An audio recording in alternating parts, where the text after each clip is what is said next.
But I was wondering if you could help us understand a little bit about shifting Mm. math into real world context, because this for me is also a bit of where curiosity and math come together, Mhm. where I want curiosity and math to come together, I should say. So Yeah. could you just talk a little bit about that? Maybe share an experience that Yeah. you've had, or give some life to this idea, because I really want students to understand that it is real.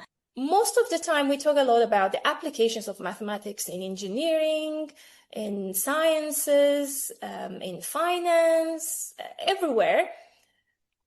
True. I personally believe that, yes, those applications are great. But if someone is not interested in engineering, it might not interest them, this application, for example.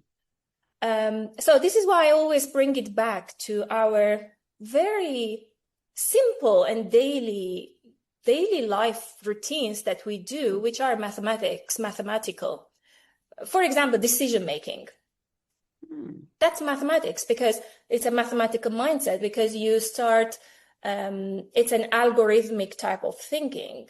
Then you have True. too many options in front of you, and now you are going to narrow it down into one option so that you can use. You start thinking about assumptions or the information that you have, like what type of facilities do I have, for example, which are going to help me choose option one, option two, or option three. Is it better, for example, you wish to go, I don't know, somewhere to point A using either a car or a transportation or walking? Then Hmm. you have all these three options, right? So, okay, is it better to walk? Yes, maybe it is good for my health. I'm going to do some more steps today. Is it short enough to walk? Yes, it is fine. Let's talk about using the car. Using a car, it's faster. Do I have enough time? I mean, do I have to be there that very quickly? No, I could still spend time walking, etc. So this is all mathematical mindset, having the mathematical mindset. Now I can link it back to what I was saying earlier about the process of solving a question. You have the assumptions, the information, which is the definitions, the theorem, the properties that we have about mathematics. You have then, you want the outcome, which because it is very specific. And now you need to find how to link these assumptions with the outcome. Then you start picking the best way to do that. The best way, there is a shorter way of doing it, there is a longer way of doing it, but both of them are leading to the same answer. But it's about, can I still use the assumptions? Are they going to help me to use this method to get to the outcome? If it is yes, that's the right one. If it is no, that's the wrong one.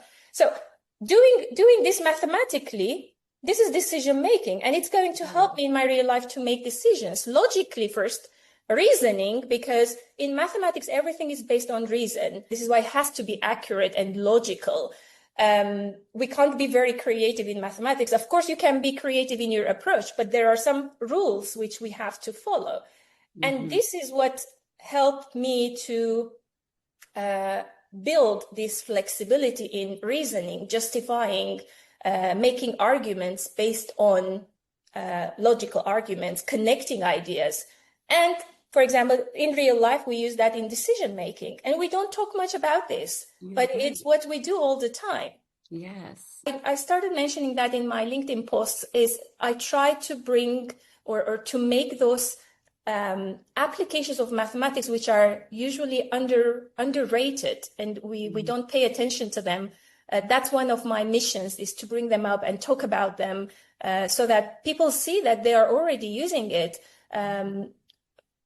But maybe if you start doing more of math, then you are training your mind to be quicker in taking those actions, in filtering those, narrowing it down to something even less options that you have, then you can make your choice.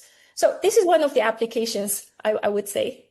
I love it. This is so fantastic. I mean, you're basically telling people, explaining to people how practicing math can help them live a more efficient life. What I'm absorbing here and want to transfer to my students is just bringing that awareness to them when we are in processes where we are looking at all of the data or all of the assumptions or all of the options available to us, and we are narrowing them down systematically to just bring to their awareness that they are practicing math.